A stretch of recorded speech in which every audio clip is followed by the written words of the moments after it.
It's like the first 4, and I think one of the things that was difficult for the Trump campaign was how do you transition from make America great again to we're now great, or, keep making America great. And that didn't quite, the smart of that campaign that Reagan did is when he said make America great again, he then transitioned to this, like we've succeeded and now the sun is shining. It's morning in America, so he's definitely going to run on that idea of optimism. And really, we haven't had a boldly optimistic president since John Kennedy or FDR. Like those are the two most sort of like enthusiastic cheerleaders of the country. And Reagan is really going to run on that. Now, I didn't give y'all a study guide for this chapter because I haven't made one. So I apologize. You guys can make some notes or write some things down, particularly if it's stuff you don't know. And so let's take a look here at the 1980 campaign, which is going to be a revolution in American politics. It's a sea change for our country. And I showed you this poster. This is an actual campaign poster from the Reagan campaign that I've kept here for quite a while now. It was a gift to me. And, it's a real kind of campaign poster you would hung in your window of your a business or something like that. And so when President Trump used the line, make America great again, I was just stunned that more people didn't recognize that had already been a slogan. Like that was a fully big slogan that President Reagan used, because he argued that in the 70s and 60s, we had slipped. We had slipped from being this great country to one where people were doubting that. They were questioning whether or not America was the great country that it is. And there's one thing I love is being an American. I have traveled a lot for someone around here, and I've been to Honduras, and I've been all through Europe, and I've been down in Central America. Well, I just mentioned that, but the point is I've been to enough places to know that I prefer America over all of them. And there's a reason why 20 million people are here illegally. It's because they want to be here. It's freaking awesome. This is the land of the free. And I say that not as a jingoist. I say that because I've studied it enough. I can make that comparison. And Reagan makes that argument too, and it really works. And he comes out now. At times I say he's not divisive. Reagan was much more subtle. So when he talks about family values, he's talking about traditional family values, like the nuclear family, like the husband, wife, 2 kids, and a dog kind of thing. Reagan grew up in the 50s. Like he was really a product of the 50s, not the 60s. And so he's got a much more traditional outlook. And he actually starts out as a Democrat. He was an FDR Democrat from Illinois, who by the time he gets to California has evolved.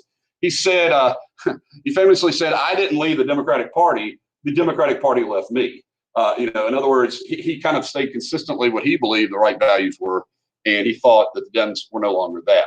He was absolutely a hawk. So you definitely want to know that. So this is a president who shatters détente, like just crushes détente. It's not a thing anymore under President Reagan. And it had kind of been going out, thank you, Soviets, after they invaded Afghanistan. And, with Carter's, basically the whole thing fell apart. And that's not purely Brezhnev, although Brezhnev was kind of a must, like he wanted the Soviet Union to flex. But really, I think it has to do with the Soviet Union was in its death throes. Like it was struggling and it needed resources and things like that. And, that really, we see this. And then when it comes to his budgetary policy, we're going to examine that quite a bit. But one of the things I think that's the reason why Reagan is so popular is he just, like FDR, projected optimism. He projected confidence. And leaders need to do this, particularly leaders who are big, like the country's leader. They need to be our cheerleader in chief, so to speak. And, right now, Biden has kind of taken the role of a less visible president. He's more like a manager in chief. And Reagan was more like a CEO.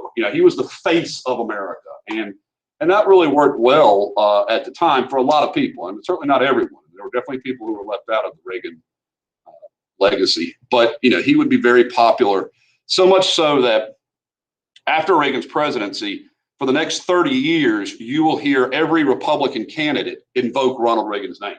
So in other words, like they want to be the inheritor of Reagan. That's kind of like and so when we went back to the debates in 2016, the Republican debates were held in the Reagan Library out in California. So he was a big name, and we'd already talked about him a little bit. So let's get into what happened to Carter. So Carter, by 1980 is unpopular. He has not been able to sort of deal with the major issues America's facing: the Iran hostage crisis, the oil crisis, inflation.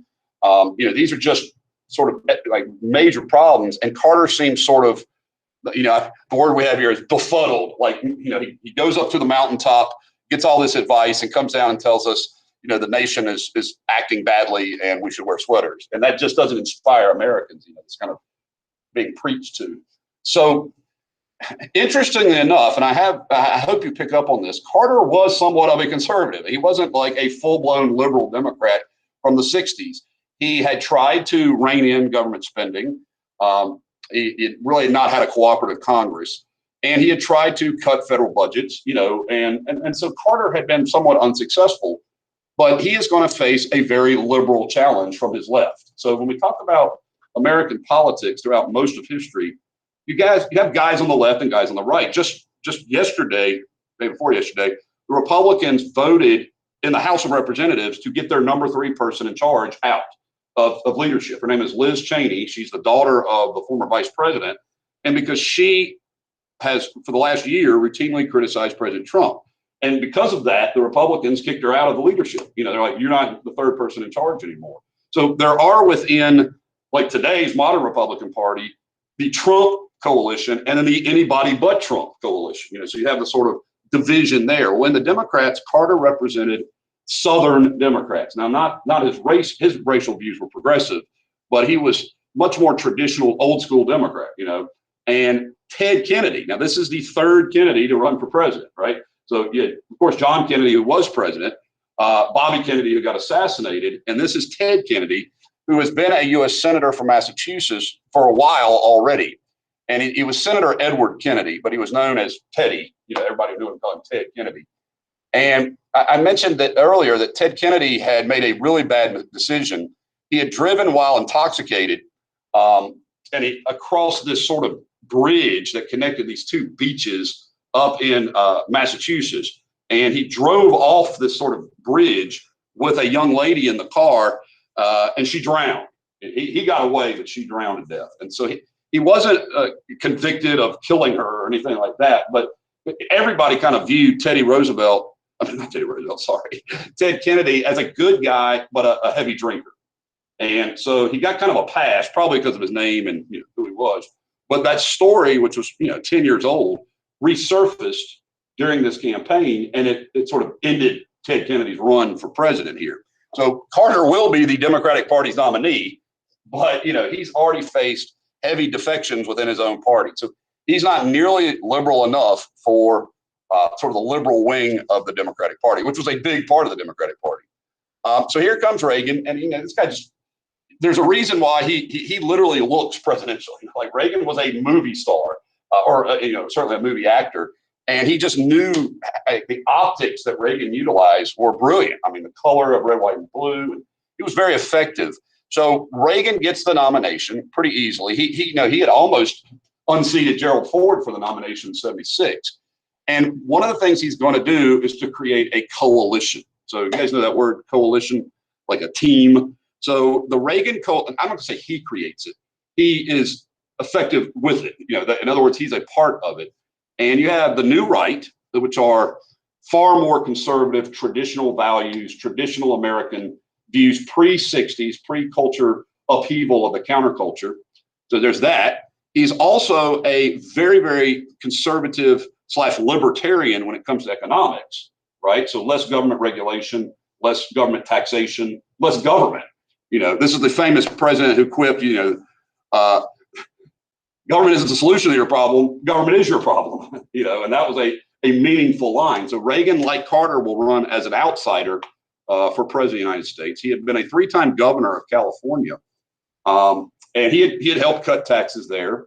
And he was also part of a new growing movement of evangelical Christians. And, evangelical Christians have always been a part of American society, particularly here in the South. But rarely had you seen much political activism on their part. In other words, there's a thing about Southern Baptists and Southern Methodists is that every church is a unique congregation. There is no sort of top-down leadership of Southern Baptists or Southern Methodists. They don't have a hierarchy. So it's harder for them to organize, because, well, they're like each individual church. But during this period, you're going to have one of the most influential pastors of all time, a fellow named Jerry Falwell, who's from Lynchburg, Virginia. He's from right up the road here. And he had founded a college, which today is Liberty University, from his church, which was Thomas Road Baptist Church. So Thomas Road Baptist Church had then produced Liberty, now University, then college. And he founded the first major political action group of the fundamentalist Christians, and that's called the Moral Majority.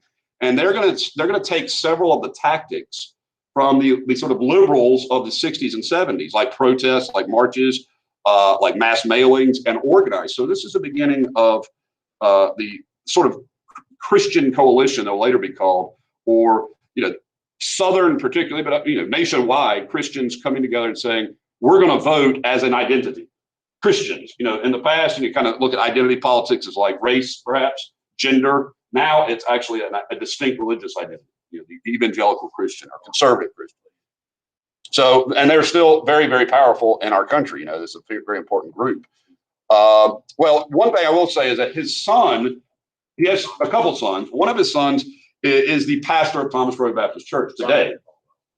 And then his other son became the CEO of Liberty, and just recently, like as in this past year, was kicked out as the leader of Liberty University for allegations of sexual misconduct. So that's an ongoing dispute between Liberty and Jerry Falwell Jr. right now.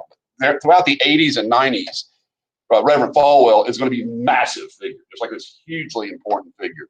And fortunately for him, he's going to escape all the controversy that, as far as like inappropriate behavior. Reverend Falwell doesn't engage in like inappropriate behavior that several other pastors will be accused of during this period. So he kind of sails through here. Now, he certainly has some things that I may or you may disagree with politically or agree with, but one of them is not, misbehaving as some of these others will. But here's Reagan's background. Reagan initially, keep in mind during the New Deal, a lot of Americans loved FDR, and Reagan came from a penniless family, and he loved FDR too, and then keep the line in your head, you don't shoot at Santa Claus, right? Like the government helped take care of people when they couldn't take care of themselves. But as he watched the 60s transpire, much of that from the role of the governorship of California, he really felt himself moving away from, or he felt them moving away from him. And he participated in in McCarthyism as the head of the Screen Actors Guild. So he was never a very big actor. I don't want to imply that he was in movies, and that makes him a big actor, but he was not he wasn't like Gregory Peck or Jimmy Stewart big, but he was still, they sometimes call that B movies, meaning they're not like the top ranked movies that are out there, but they're still important. But he really had more success as an organizer, and he became the president of the Actors Union, the Screen Actors Guild. And while he was the president of SAG, they were having the McCarthy hearings. And he actually he got people out of SAG who were allegedly communists. So he helped with the blacklist. He helped with the anti-communist, because Reagan is vehemently anti-communist. Like he's a strong anti-communist person. And so that was a key component. And after his kind of movie career fizzled out, he went on a nationwide speaking tour as a salesman for big companies. His biggest company was GE that he worked for, General Electric. And so he would actually go around the country, and this is where he begins meeting important people from around America, particularly at the state level. So he's going to meet important Republican Party people as a spokesperson. And then he's going to become a household name, and a bunch of business guys in California are like, this guy's perfect to be governor of California. He's a conservative. He's handsome. He knows how to say stuff. He's perfect, and he will be 3-time governor of California, and popular at that. Obviously, if you get reelected 2 times, you're doing pretty good. So this is Reagan's background, all right? And when he comes into office, well, I should show you before he comes into office. I've already shown you this group once, so it's not very well known in the 80s, but at the time, his ideas about money and the role of government and budgets and taxes were deeply influenced by a group of thinkers who were going to influence his presidency, H.W. Bush's presidency, and W. Bush's presidency. So these are called the neoconservatives. We've talked about them once already. they were Jewish, and most of them their families had migrated away from the Soviet Union era, Eastern Europe. So they had escaped Ukraine or they had escaped Hungary, and they came here, and they were intent on being anti-communist. These were people who had experienced communism in the real world, and they were very, very anti-communist, hugely free market capitalists, and also freedom. Like to them, freedom means less government restraint. Okay, so no, the neocons, as they're sometimes called, neoconservatives. Here's a debate. I have videos on YouTube, but we're not going to watch them today. But Carter was a decent debater. Reagan was a brilliant debater. All right, and by that I mean Reagan didn't have like skills of law or stuff like that, but he was the master of the good joke. This guy could deliver a line better than anybody, right? And so he would frequently kind of crack on stuff Carter said, and have a smart comeback, And he came across. He was 69 years old, which back then sounded ancient. He was older than William Henry Harrison, who at that point was the oldest president. Of course, today we're used to having Trump and Biden who are like late 70s, or mid 70s. But at the time, the thing about it was he didn't seem old. He just didn't seem old. He was very athletic. He rode horses like all the time on his ranch. And so he came across as youthful, even though he was 69 years old. And he was very smart. Plus, I think, honestly, he probably didn't have to do much. Carter was pretty unpopular. So you take a super candidate and run him against an unpopular candidate, you can imagine what's going to happen. So here's where Reagan gets, his victory. And his first election in 80 is a huge win. His second election in 84 is the biggest electoral victory in history. All right. So Reagan is going to be enormously popular. And so before Carter leaves, he does give a farewell address. And he also sets aside ANWR. You guys ever heard of ANWR? The Alaskan National Wildlife Refuge. So this came up a couple of years ago when, I think it was W. Bush wanted to permit drilling in this pristine wilderness in Alaska, an Alaskan Wildlife Refuge, because they believe there is oil in this. And as of right now, this is the thing that goes back and forth. Like President Trump authorized leases in ANWR. President Biden immediately repealed that as soon as he became president. So this has kind of now become sort of a juggling ball, between Democrats and Republicans as far as who's going to get to drill in ANWR. But Carter, I told you Carter was probably the best ex-president we've ever had. And I mean that in the sense that he will become sort of a de facto ambassador of goodwill for the American people. So he goes all over the world and is like nice and decent and says nice stuff. And that's cool. To me, that's kind of how a president should be. He's like not very political anymore, but kind of working the good fight kind of thing. So Carter's going to, disappear from the story. And here's Reagan's victory, which, as you can see, it's pretty big. So Carter's from Georgia, Mondale's from Minnesota. Well, that explains those two states. And I don't honestly know why West Virginia and Maryland voted for Carter. I don't know the specifics of that actual election, but as you can see, it is a crushing victory for Reagan, 489 to 49. He gets something like 91% of the electors and almost 51% of the popular vote, which is a huge number. John Anderson, you don't really have to know anything about. Like honestly, he's never going to show up on anything. But it's the guy who was running throughout the 80s as a third candidate. So let's get into right out the gate what happens under Reagan. So as a sort of FU or whatever an Iranian curse word would be, the Iranians let the hostages go and arrive in America the day of Reagan's inauguration. So they refuse to let them go until Carter is out. Like it's kind of like sticking it to Carter. It's not that Reagan did anything to get these guys free. I mean, although I will say this, it is a cool story. If give me a minute. Back in the early 2000s, or late 90s, I was teaching here, and I had an opportunity to meet an actual hostage from here, from this story. And he told me a story. He was a priest, and he told me a story about when they were being held prisoner. It was 1980, and the elections, the debates and stuff were going on. And this guy said he asked, the Iranians who are holding him hostage asked him, had he ever heard of Ronald Reagan? Like the word R-A-Y gun, and he said, well, sure. He's like been the governor of California, an old actor. And they're like, well, he's running for president. And do you think he will use the atom bomb? And so, like in Iran, the Iranians were concerned that Reagan, who was very tough talking, might nuke them, apparently. So I say that he didn't have anything to do with their release.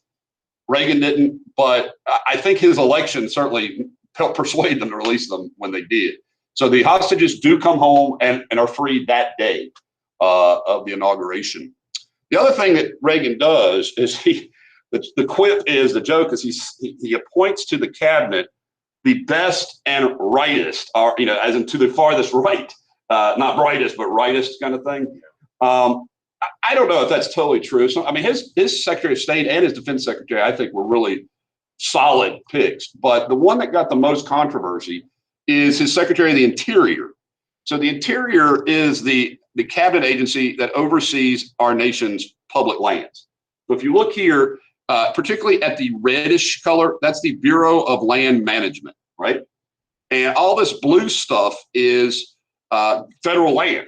So if you ever, I don't think you'll ever be asked this, but if you're ever asked who's the largest landowner west of the 100th meridian, it's the federal government by a mile. Like the federal government owns huge chunks of Arizona, Nevada, Utah, Idaho. So there have been several uprisings out there in recent years, like in the last 15 years here in America lately, But what happens is Watt, this guy, starts to get permits, or tries to get permits to allow oil drilling in all this, sort of wilderness area.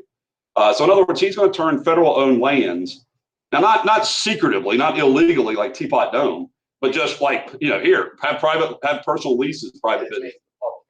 Right. Well, I mean, the idea is that the question becomes, how much of this is permissible? Like if it's in the Grand Canyon or in national parks. So I think his argument was, he's like, we're not using them appropriately by not extracting resources. Well, he tells a joke, I think it was racist, a bigoted joke, and gets caught, like it gets recorded, or there's a transcript of it out there. Yeah. So he has to quit. I can't remember if it was, I forget who it was about. I hadn't looked that up in a long time. But anyway, this is an indicator of, it's called the Sagebrush Rebellion. All right. And so the Sagebrush Rebellion is where out in the West, and keep in mind, Reagan, even though he's from Illinois, he's really from the West. There is a really anti-government sentiment that is pervasive. So if you know about the Bundy Ranch, you guys know about Cliven Bundy, or you familiar with that? So that's kind of a continuation of this. This is a couple years, but I forget when Bundy and his son they did a standoff with the federal government, and particularly the Bureau of Land, over grazing in Nevada. And I'll show y'all. Well, I'll just pop a picture of it up. They had a forced standoff with arms, like guns, and they're like, we dare you, federal government, to come in here and mess with us. So I'm looking at a bunch of pictures of it here. This fella right here is, no, that's not it. Yeah, this is fine. So it was a whole bunch of these guys who were like, and I'll just show you all a picture. They're like, you know what? We're not going to let the government kick Mr. Bundy and his family off of grazing lands. Now, to be honest, Bundy was using federal lands to graze his livestock, but they were saying it shouldn't be federal land. It should be accessed by farmers or by ranchers and things like that. So we had an armed standoff here.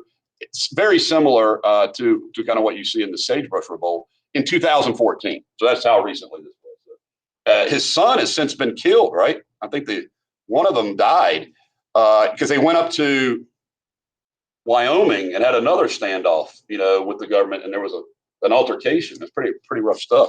So anyway, check out that if you're curious at all. It doesn't really resonate to us because we live here and we're used to not thinking about stuff like this at all. But out west, this was a huge deal. So everything from grazing rights to oil concessions to where water flows, all of that stuff is a huge deal to the folks who are living out there. So keep in mind that Reagan is far more sympathetic of those people than he is of keeping the government control over this land. All right. All right. So moving forward, I have a couple images here for you to take a look at. So when Reagan comes in, there was a whole movement, a groundswell movement that had been steadily rising since the 60s. Now, some of it was like George Wallace populism, anti-civil rights, anti, federal government meddling. but some of it was anti-Supreme Court. So you had a very famous and really strongly conservative group called the John Birch Society. And John Birch emerges out of the West. And they, they had these billboards all across the country. I remember seeing some of these. Impeach Earl Warren. So they absolutely hated what the Supreme Court was doing to undermine traditional values. So this is what we now call, by the way, the culture wars. So it's like anti-gay, anti-abortion, anti-feminism. So a lot of that was coming out of the John Birch Society. Anti-affirmative action, anti-quotas. But you also had a group of Southern Democrats who are going to become known as the boll weevils. All right. We now call them Reagan Democrats. Like later in history, they're just simply called Reagan Democrats. But these are Southern Democrats who are going to agree with Ronald Reagan. These are anti-government, small government Southerns. And they picked the name boll weevil because this was a thing that spread across the South and was hard to get rid of. Right. So that's what they are going to be. They're like all across the South, this conservative movement that's hard to get rid of in the Democrats. So they're actually going to support in Congress Reagan's budgets and Reagan's proposals a lot of times. So that's why he's able, even in a majority Democratic Congress, he gets several bills, major bills passed that are supported by Southern Democrats. So this is kind of it's like the inverse of LBJ. He didn't want to alienate Southern Democrats. Well, now, Reagan gets to use Southern Democrats. It's kind of fascinating. So one of the biggest things they're upset about is the size of the federal budget. So the federal budget is mammoth, and of course this year it's unbelievably big. But they're concerned, as you might imagine, that they're paying too much in taxes. So most low income and middle income people weren't paying that much in taxes, but it's always too much. It never fails to be too much. But upper middle to way up, was paying an enormous amount in taxes. And also, to be fair, y'all, guys, I need to understand this. The Great Society was primarily to benefit minority people. And I don't mean just black people. I mean rural poor and like the not main majority of America. Reminder, in the 50s, 60% of Americans were middle class. So poverty was like a minority of people. You understand? Well, it's just saying, look, like we're not dependent on the federal government. Why must we pay for stuff that's utilizing the federal government? There's a whole lot of that, right? And so he's going to start making major cuts. This is a newspaper article that has 83 federal programs that Reagan is cutting. All right. But I want to teach you a little bit about this later when we get to the budget discussion. So like right out the gate, this is his major objective, is to cut taxes, spending, and reduce the size of federal government growth. Okay. So that's what he's going to do, right? Well, no, he gets shot. All right. So within a couple months of him becoming president, he gets shot. And this, I believe, more than anything else, changes the public's outlook on Ronald Reagan to absolute adoration. Before this, there was kind of a right-left division over Reagan and stuff. Reagan gets shot coming out of a hotel. You can see this, actually recordings of this. There is this young man named John Hinckley who has watched the film Taxi Driver. Taxi Driver is a movie set in New York in the 70s where a vigilante played by Robert De Niro, who drives a taxi, tries to rescue a young sort of captive prostitute from her brutal pimp, right? So it was a very popular movie in the 70s. And Hinckley is carrying a copy or has in his hotel room a copy of Catcher in the Rye. So immediately that's going to be one of the reasons he does it, right? Because he read Catcher in the Rye and he's watched Taxi Driver. No, he was mentally ill because what he wanted to do was to impress the teen actress of the movie Taxi Driver by doing something big. And so he's like, I'm going to kill the president and then Jodie Foster will know who I am, right? That's literally how his crazy brain was working. He screwed it up, having machine guns because of gun bill, the Brady bill, right? Yeah, sure. Well, we'll talk more about the Brady bill in the 90s. We're not there quite yet. But this guy right here, where it says Brady, is President Reagan's press secretary. And he gets shot in the spine and is instantly paralyzed. Another Secret Service or a police officer is shot. But Reagan is immediately, and you can see the Uzis popping out of the Secret Service's hands. It's crazy to watch.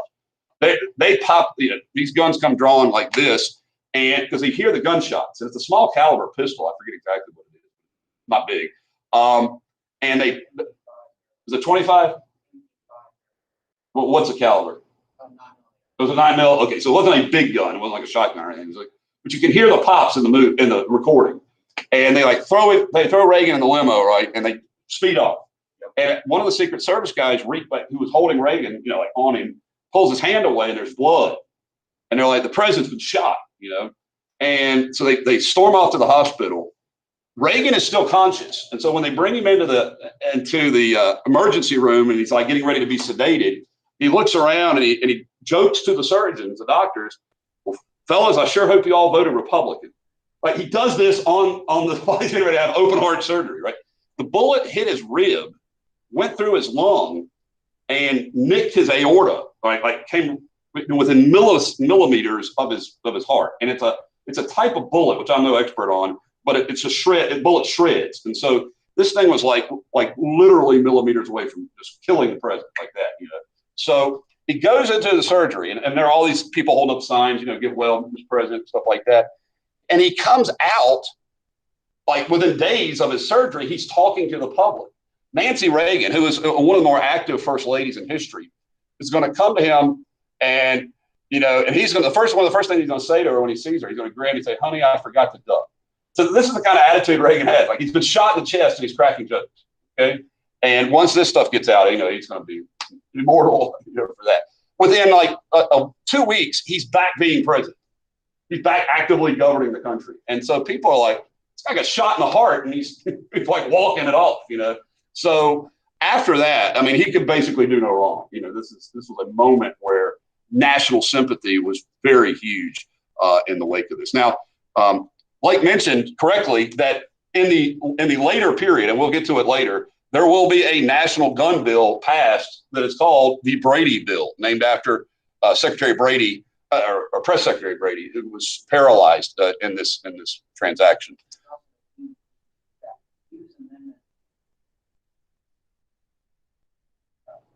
We got the assault weapons ban also that comes out in the 90s under President Clinton, which we'll definitely get to that too. Okay, so I mentioned the boll weevil. So when Reagan takes over, he submits a new budget, $700 billion probably.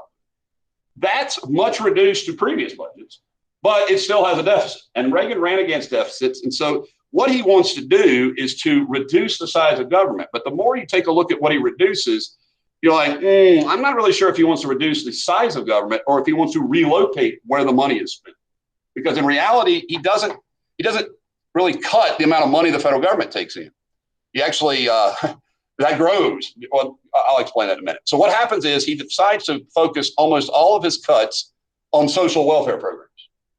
So he's going to cut billions of dollars from welfare, food stamps, school lunch programs, Medicare, unemployment, student loans, and housing subsidies. So like the things that the Great Society created, he's going to cut by 25%.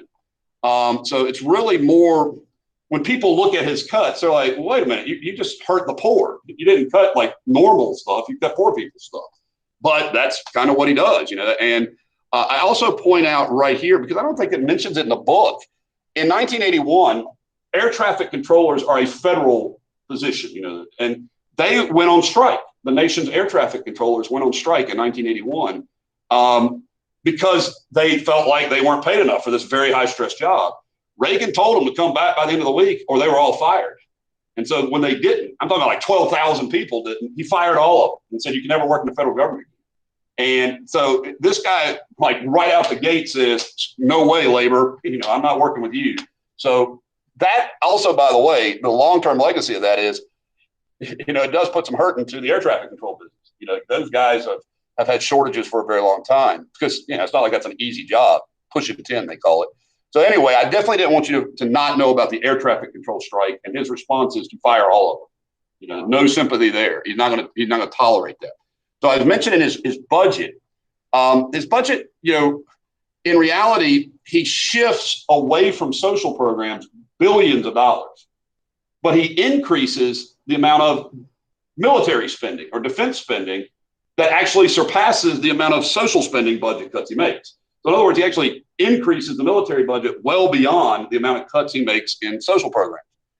He also sees an overall reduction in tax rates of 25%. It's more than that in some areas. So I'll show you what stuff he does federal taxes programs on, and you can see it here. He cuts in. I say he. Congress does this with him. They cut tax rates on individual income. They cut estate inheritance taxes. They create the 401k. So it's a lot of tax sort of revolution going on here. Reduction of federal taxes. Now, I'm going to tell you one other thing, because I think it's a trick that's often pulled by federal government. It's also pulled by state government officials. What Reagan is going to do is shift a lot of the requirements to the states. He calls this new federalism, which is kind of like states' rights. So instead of giving the states money and saying you have to do this or that, he just block grants lots of money to the states. But that means the states have to make up the difference in the end. So what you're going to see, ironically, during this period is state taxes go up while federal taxes go down. And that's happened in your lifetime. Bless you. So in your lifetime, when the federal government cuts taxes for services, states often are stuck with the tab. And that happened a lot in the 80s. But hey, what are you going to do? It's new federalism. So definitely be aware of this. And he is insistent on not raising taxes. Ultimately, he will raise a few, but by and large, he's not known at all for that. So this is where I want to have a sort of debate in terms of your mind. There is still an ongoing debate about what causes the economy of the mid to late 80s to do so well, right? And this is always one of the most difficult things to kind of pinpoint what makes an economy work or what doesn't. The thing that we know for sure is that in the late 70s, the economy was in the toilet. What we also know for sure is that in the late 80s, it was doing a lot better, or in the mid 80s, it was doing a lot better, not the late 80s.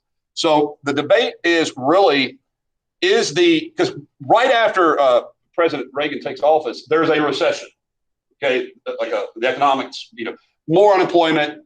Now, it would stand to reason if he's cutting federal social benefits that those are the people who are not going to have money, right? So that happens.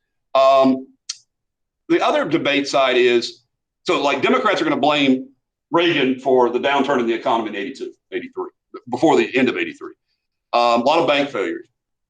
The answer I keep landing on with reading economists and stuff like that is it's really not that. It's the Volcker actions at the Federal Reserve.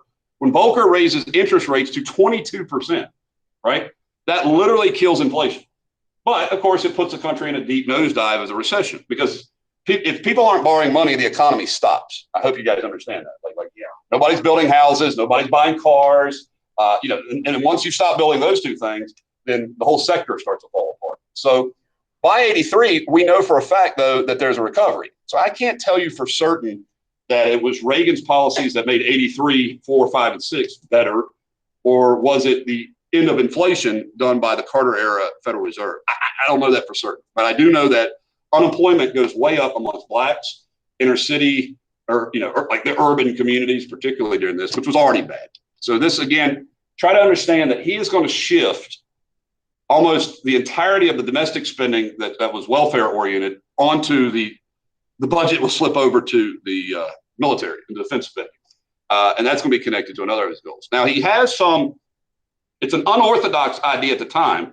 Today, it's sort of Republican orthodoxy. Today, it's like Republican law, that you kind of have to know this. And so he has an advisor, an economic advisor named Art Laffer. And Art Laffer has developed something called the Laffer curve. That's this thing in the upper right. And the Laffer curve, which it kind of stands to reason, says that there is a point where if you continue to raise taxes above a certain point, you will actually see a decline in revenue. Because people will stop trying to make money, is what Laffer is arguing. Like the higher taxes go, the more it will depress, earnings. And people will, why work harder if you're going to have 90% of your income? So that's kind of the Laffer curve argument. That there's a sort of this perfect maximized point where revenue is reached. So he and Reagan are going to make the argument that you can literally cut taxes and that will increase the amount of money the government takes in. Yeah. That's totally baloney. All right, it doesn't work. All right, but that's the theory. It's not related in my world. In my world, the money comes in depending on the economy. Yes, and that's what Laffer's saying. By cutting taxes, you're going to grow the economy. So critics of this later are going to call this. I'll just show it to you now. I should probably just move it back up there. They're going to call it. Where did I do with it? There it is. They're going to call it trickle down. You're cutting taxes. Predominantly, keep in mind, lower income people don't pay that much in taxes. There's about 25% of the nation pays nothing in income taxes right now because they're poor. They're below the poverty level. So the idea is that, and critics do call this trickle down economics, sometimes called, by the way, George H.W. Bush, when he ran against Reagan and then became his vice president, he called it voodoo economics, like not real, it's just made up. But nonetheless, the idea is that if you cut taxes on the rich, it will spur investment. Well, that makes sense. That's what Kennedy did, and it worked, and that works to a degree. And that by doing that, and so we call this also, and I definitely want you to pick up on the name, supply side. So if you think about Keynesian economics is demand side, all right? Meaning the only way to get the economy going is to put money in the hands of the consumers, and they'll have purchasing power. That's not Reagan's belief at all. Reagan believes that there's too much money, and the supply of money is too high, so you have to contract the monetary supply. So it's like old contracting, think McKinley in that era, or Grant. But he believes that if you cut taxes on the rich, that will spur investment, which will then create more jobs, which will then create more money, which will then spur tax revenue. So that's the orthodoxy that is now overwhelmingly Republican. All right. Now, the critics of this will say it doesn't work like that. You cut taxes on the rich people and they put their money in offshore banks. All right. You cut taxes on rich people, they buy a plane. They don't go out and buy or start a company, with the taxes that you cut. Now, that's their argument. That's their complaint. And, in other words, it doesn't trickle down. All the money pools at the top. And that's a historic criticism of capitalism, basically, is that the rich get a whole lot richer and everybody else gets poorer. And, in your lifetime, there's going to be a debate about that because the middle class has shrunk in the last 10 years. A lot. 4%. That's a lot when you're talking about millions of people. So definitely be familiar with trickle down as a criticism word, or supply side as the Reagan supporters call it. All right. So the Reagan supporters are people like Laffer, who says that, and so here's the average under Reagan tax revenue. All right. Here's the average 40 years. So it didn't really go up or down much, right? And that's kind of what we've seen. It just doesn't change that much in terms of taxes. You can cut people's taxes, you can raise people's taxes. So there is sort of an equilibrium somewhere. But the key is, how do you address things like poverty? So that's the inflationary side, is when you're giving people money who aren't working. And so for him, he wants to squeeze inflation by getting rid of the expansion of the monetary supply. So less government spending. That's less inflation, right? So restrain the growth of government spending. Reduce both income taxes. So keep in mind, income is what you pay, are income taxes. But what really rich people pay is like say you're talking to Mitt Romney, who's a millionaire. Mitt Romney will say, my tax rate is, the current capital gains is 20%, 25%, I forget. So let me show you all what I'm talking about. So capital gains tax, and if you don't understand what that means, capital investment. So the current capital gains tax rate, fairly easy way to look at it. It says here looks like I'm looking at Nerd Wallet. I'm not exactly sure what that is, but I'm sure the statements aren't wrong. In 2020, the capital gains tax rates are either 0%, 15%, or 20%. So that's the three number percentages. So if you're a billionaire, you don't pay income tax. If you don't have a job, I think the guy who runs Berkshire Hathaway, Warren Buffett, I think 1 year he paid himself $1, just because you don't have income. It doesn't work that way. You have shares of stock in your business. And when you sell those things, that becomes what's called capital gains. So when your parents collect their 401k payments when they retire, that's capital gains. Your money is making money, right? This is what rich people do. They make money off of money. The income tax brackets, though, are 10, 12, 22, 24, 32, 35, and 37. So the highest income tax bracket is 37%, but a billionaire, 20%. In the highest bracket. So some people would say, well, that's not right. Well, that's what Reagan does. He cuts that capital gains rate. And wealthy people in America want to eliminate capital gains. They're like, we don't want to be taxed on something that's earnings instead of pay.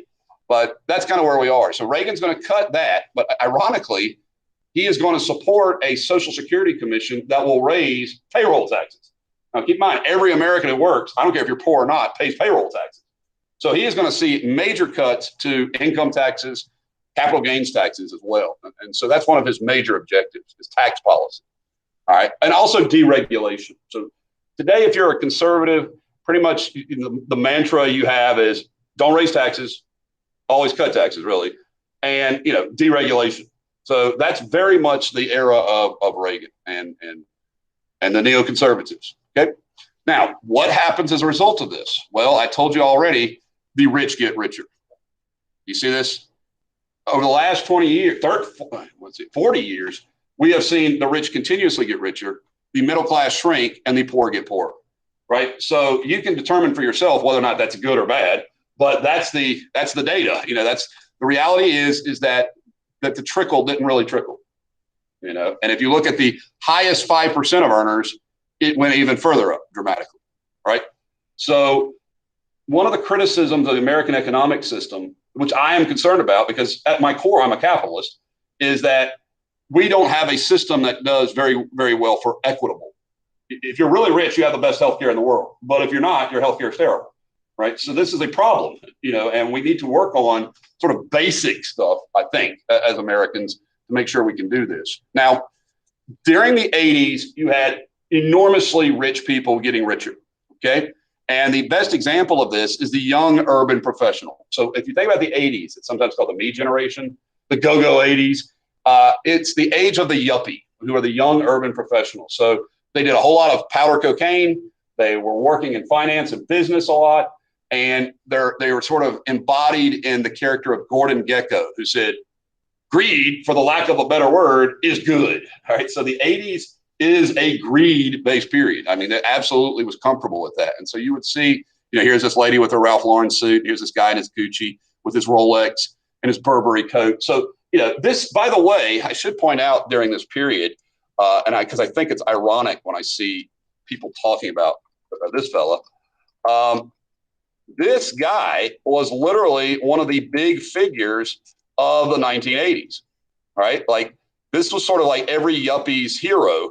And so when I hear people in rural Virginia talking about this guy represents them, I'm like, are you kidding? This guy's a billionaire who was born to a millionaire and has a gold-plated house, on Fifth Avenue, right? Like, he's absolutely not like us, but he's a successful businessman. So he was very much a part of the 80s. He had, his book was a huge success, The Art of the Deal, and, it was all about real estate dealings in Manhattan. So I get it. I mean, he's certainly impressed. Heck, he was in Toy Story. I mean, in Home Alone 2, right? Yeah. So, he's a big deal. But this is that period. So I definitely, taking away from this, understand that Reagan was hugely popular amongst the business crowd, hugely popular amongst yuppies, but also because he made a perfect sort of melding of three different groups. So like anti-tax group, that's group one, right?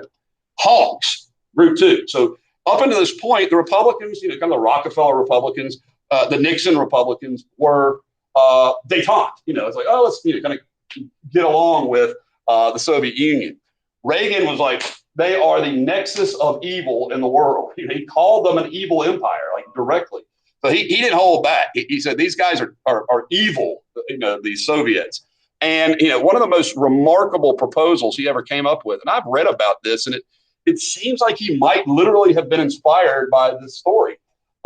You may be aware that in the late 70s, a film called Star Wars appeared, right? And then by the 80s, Empire Strikes Back and stuff like that. And so very, very culturally phenomenal during this moment in history.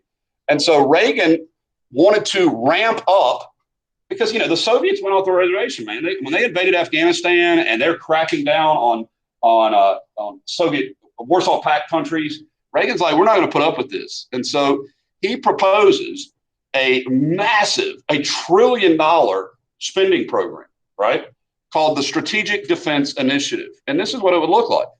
It literally was lasers in outer space, for lack of that's a simplistic definition, but, you would have all of these space-based weapon systems that would have the capacity to destroy Soviet missiles, right? So SDI, Strategic Defense Initiative. So it's like a shield of satellites around the Earth so that if they launched a nuke, we'd shoot it down. Well, everything I've read about this is that the technology in 1980 was remotely close to, like, there was nothing in the world remotely close to this. However, the debate goes, and I'm not, it's a controversy. Gorbachev says this didn't make him change at all. But Thatcher believes it absolutely made the Soviets change. So the thing about this is he's restarting the arms race, right? Like, we've done SALT 1, tried to do SALT 2, done the ABM treaty. And he's now proposing a $1 trillion spending program. So over in Russia, the Soviet Union, they're basically asking themselves, is he serious? Like, could they actually do this? Because the Soviet Union is almost bankrupt then. There's no way they can do this. And so I think Reagan knew that, right? So this is kind of like a calculated maneuver, basically proposing this. And its critics, like I said, they called it Star Wars. Here you have the Soviet Union as Darth Vader and Reagan as Skywalker. Curses Skywalker, always up to no good. And here he's got, and we've assembled a crack team of experts to advise us on the project. And it's, you got C-3PO and E.T. So, it was kind of lampooned at the time because it seemed so literally far out, right? But, it definitely inspired fear, I think, in the Soviet Union, because if anybody could do this, Reagan could. And they knew that. And so this is going to bring intense pressure on the Soviets to either try to do this or be prepared to be utterly incapable of fighting a nuclear war. And Reagan knew that for sure. Now, Reagan is also, as well as America, going to be enthusiastically supporting resistance movements behind the Iron Curtain. So probably the most famous and successful will be the one in Poland. So Poland has a national union called Solidarity. It was made up of steel workers and dock workers, and it was led by this guy that's holding the microphone. His name is Lech Walesa. And the reason I have a picture of Pope John Paul II, Pope John Paul II was Polish. And so the Pope at the time was very verbal, like talking about the evil of communism and supporting the Polish Solidarity movement. And so during this period, you see the deaths. Brezhnev is gone. I can't remember if he died or if he retired. I forget how Brezhnev went out. Well, they go through three guys in the 80s. So like in a span of guy, I don't even want you to try to remember their names. But the point of it is that we can't negotiate if every year there's a new dude, right? So basically from 82 to 85, they're busy fighting in Afghanistan, and it looks like the periphery. So you think about where Poland is, like that's starting to break free. Like they don't let Poland go, but they don't send in troops to Poland either. So you see, it's kind of like the Polish are pushing back, and the Soviets aren't killing them outright yet. Okay, so this is all going on during this period. I will tell you this: the Soviets do boycott the American Olympics, the Los Angeles Olympics in '84. So that we host the Olympics 4 years after the Russians do, and they don't come. The Warsaw Pact doesn't come. So that's kind of part of the tension so between 81 to 85, there is a lot of pressure under Reagan is putting further sanctions on the Soviets. So we're ramping up SDI and we're sanctioning the Soviet Union heavily. And so you can sense that the beginning of the end. Now, one of the other things in Reagan's first term is Israel has decided once and for all to wipe out the camps in Lebanon. That is where Hezbollah is from. So they're using the PLO, and these sort of terrorist groups are using the neighboring countries around Israel as staging grounds for attacking and mounting terrorist attacks in Israel. So Israel invades Lebanon, and that country was already kind of blown all to bits. And we decide to send a peacekeeping force. Now, a lot of times, I believe that this is not a very good idea to send peacekeeping forces, because you can't keep a peace that doesn't exist. You understand? Like you can't go in there and say, okay, we're going to be the policeman of your country, because all that does is makes us a target. And boy, did it in Lebanon. So in Beirut, which is the capital of Lebanon, in 1983, 200 Marines will be blown up in a car bomb. All right. So our U.S. Marine deployment to Beirut gets suicide bombed by Palestinians. And when that happens, Reagan just pulls them out, just brings them back to America. And, I think about that and think, well, gee, that's freaking awesome. Like that's what you're supposed to do when you don't need to be somewhere. You would think, though, that was something a hippie liberal would do, like withdraw troops from somewhere. Doesn't get an ounce of criticism hardly. Like nothing sticks to him about this. So if you had 200, guys, I don't forget how many people died in Benghazi. It was like 6. It was terrible. We lost an ambassador, but they went after Hillary Clinton like she was a member of the Russians, or something. This guy, President Reagan, gets 200 Marines killed on his watch, withdraws, and nobody says a word about it. And so that's where Reagan gets the reputation of being the Teflon president. And he's called that in history, the Teflon president. So he's also called the great communicator. So I should point that out. He's very, very effective at winning over people's hearts and minds. But he is, able to, like, normally this would be very bad for a president, like to have hundreds of Marines killed in a suicide attack, and then you just kind of, turn tail and run. It seems like, but I think he probably did the right thing. This was not it's not a place in Lebanon where we can keep the peace. It's kind of like trying to keep the peace in Somalia. That didn't turn out too well either. So, unfortunately, it's a big problem. But here's Lebanon, if you've forgotten, this tiny little country right here. So obviously, anything that goes on in this region of the world is very important to us because of all of this stuff, right? Like, we're already oil dependent out the wazoo. The last thing we want to do is not have access to that. Okay, so another huge story that kind of comes out in the 80s. And so keep in mind, the Cold War is like still going on, and it seems like it never ends. And it's in Nicaragua. So if you know anything about Latin America, if you're in the Central American Peninsula or Isthmus, you get below Mexico, there's Guatemala, Belize, and El Salvador, Honduras, and Nicaragua. So it's right in the middle of Central America, okay? Or I could just show you. Right in the middle. There's Nicaragua. And this guy takes power in a government seizure, coup d'etat, and his name is Daniel Ortega. So this is Ortega, and you can see who he's standing beside. Like, that's Fidel Castro. So this guy is, for all intents and purposes, a communist. Now, he doesn't call himself a communist, but he is a radical leftist socialist. So that's communism. And so Ortega runs a new government in Nicaragua that's communist. And we're like, oh my gosh, we got communists in the Western Hemisphere again. So President Reagan wants to overthrow what is called the Sandinista government. So Ortega is the leader of the Sandinistas. The Sandinistas down there are considered, freedom fighters or communists. But from our perspective, they're communists, and so they're bad, right? The problem is when Reagan sends people to Congress to get funding for an operation in Nicaragua, they tell him, no, we're not getting down there. We're not involving it like that. In other words, you're not getting money to have some sort of government excursion with these Contra rebels against the Sandinistas. We're not going to get involved in that. So Reagan's like, okay. And so that'll get ready for Reagan round 2 in Nicaragua. We'll see how that works out. All right. So here's Nicaragua. You can see the Sandinistas came to power, and they're going to stay there for 10 years. So I've been to Honduras, and Honduras is right next door, right? And thousands of refugees will flee Nicaragua who are pro-Western into Honduras, and it'll be disruptive to their country too, as you might imagine. So let's get into round 2. We have a few minutes left. So Reagan is enormously popular in '84. I mean, all of this stuff. I can tell you, after the assassination attempt, literally nothing is going to stick to him anymore. Plus, by '83, the economy is doing better.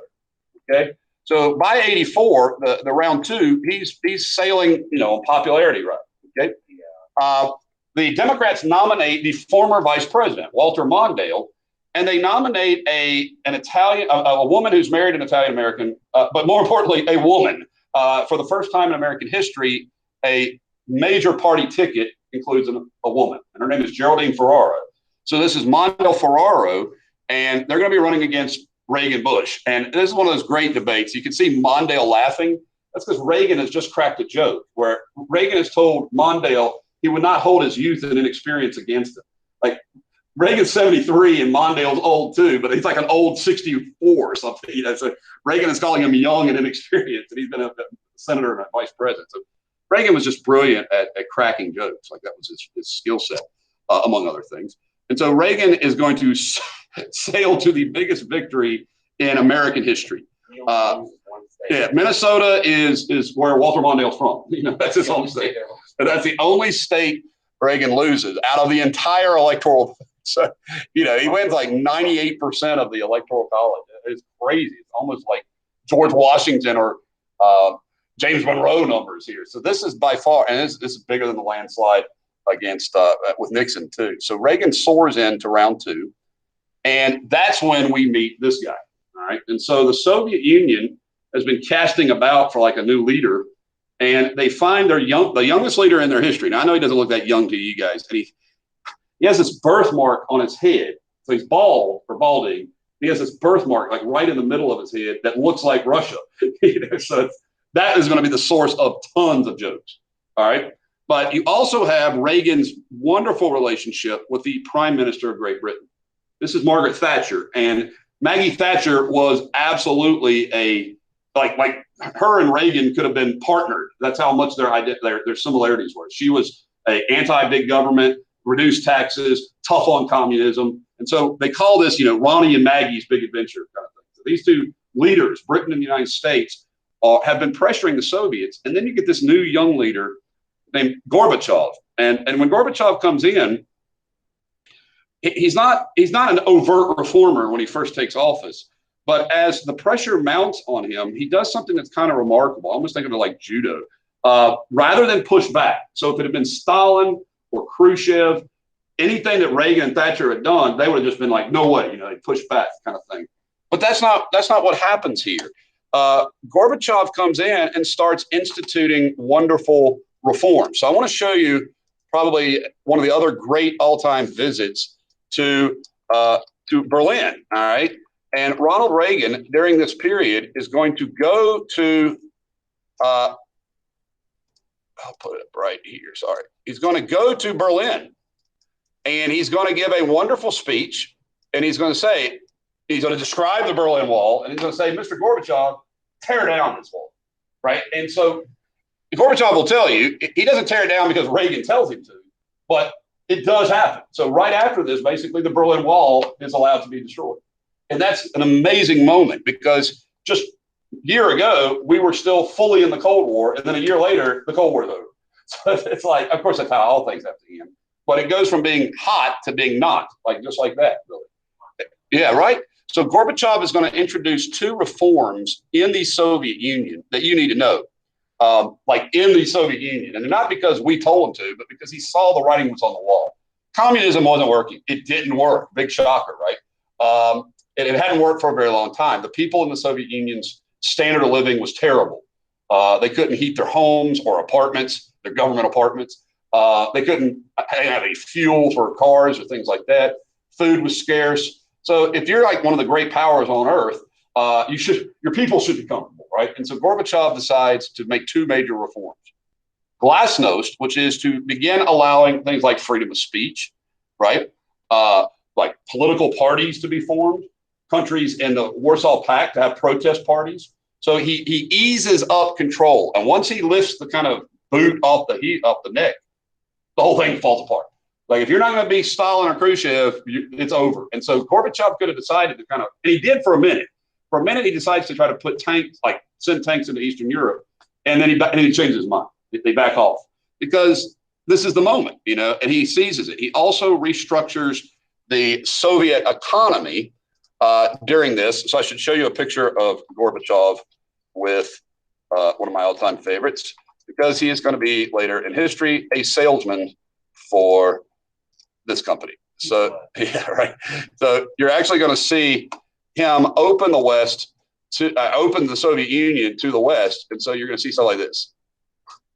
So that's a Soviet, we don't have a Pizza Hut, but Russia does. Damn it. So now, actually, I think we do still have one over Blue Park. Oh, do we? 100% still? Awesome. So he becomes the Times Man of the Year, and then at the end of the 80s, Times Man of the Decade. He comes to the United States, and he's ultimately going to meet with Reagan 3 separate times. And so even though Reagan hated the idea of détente, Gorbachev is allowing Reagan cover by saying, you know what?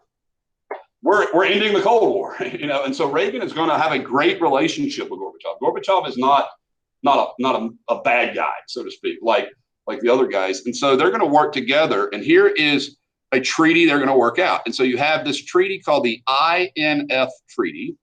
All right. Gorbachev initially proposed it. Reagan thought it was kind of a trick. So they didn't do it the first 2 meetings. And then in the third meeting in D.C., they actually supported the INF Treaty. So intermediate range nuclear missiles are missiles that can be deployed without ICBM, without the silos. They can be moved around Europe or moved around Cuba. So these are mobile nuclear missiles. And Reagan, so this isn't détente. I don't want y'all to be confused with détente. This is the end of the Cold War. So Reagan pushed hard, and Gorbachev said, okay, and that's kind of how it works. Like Gorbachev doesn't stop the change that's coming. And so here you can see these guys meeting, and they really, according to everybody who studied it, had a very close relationship. Like they got along well together.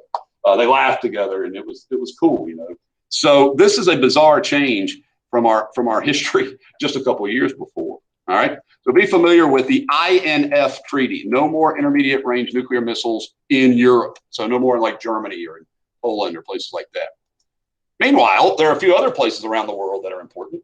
So we had in the Philippines a dictator get overthrown. His name was Ferdinand Marcos, and his wife Imelda. I remember when they got to the palace, the news company news were there, and they showed Imelda Marcos's shoe collection. It was like 10,000 shoes or something stupid like that.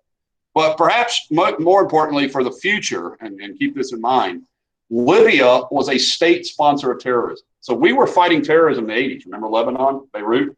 Well, a Libyan shoots down an American plane, or a plane, it's a British airline, over Scotland, and it kills a bunch of Americans, okay? So the Libyans are sponsoring terrorists to attack America and Britain in the West, right? So we shoot missiles into Libya, and we blow up Gaddafi's palace to kill his family. Miss him. He'll later be overthrown in the Arab Spring. He lasts all the way into the 2000s. But this is another one of my T-shirt moments. The other day I was telling you about my T-shirt. I was an 8 when I got the T-shirt.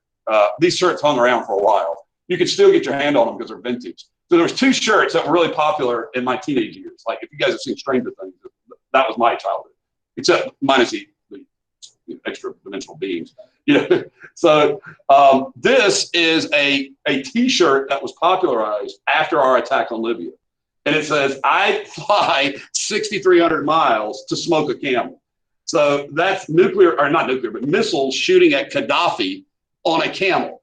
So it was like the joke is smoke a camel, like cigarettes, but you're smoking Gaddafi. So between that and my Ayatollah Assahola T-shirt, I was really trying to be cool back then. But yeah, right. That tells you about our culture, is that these were the bad guys. Like we probably made a few Bin Laden T-shirts, anti-Bin Laden, but you get the idea. So a lot more Middle East problems at this period in history. And so on Monday, we're going to take up the sort of end of President Reagan's administration. His last 3 years are not nearly as sort of effective in terms of overall. Like he becomes much less, I'm not saying less popular, but much less well received in the last couple of years of his presidency because of a few things like this. Although he's still going to be very popular. All right, so this is going to be one of the things that really is a terrible setback. So we'll get to this on Monday, the Iran-Contra affair, as well as doing President Bush and the election of President Clinton. Okay, so hang around. I'm going to go change some clothes after class and then come back, and we will do some review if you want. Now I will record today.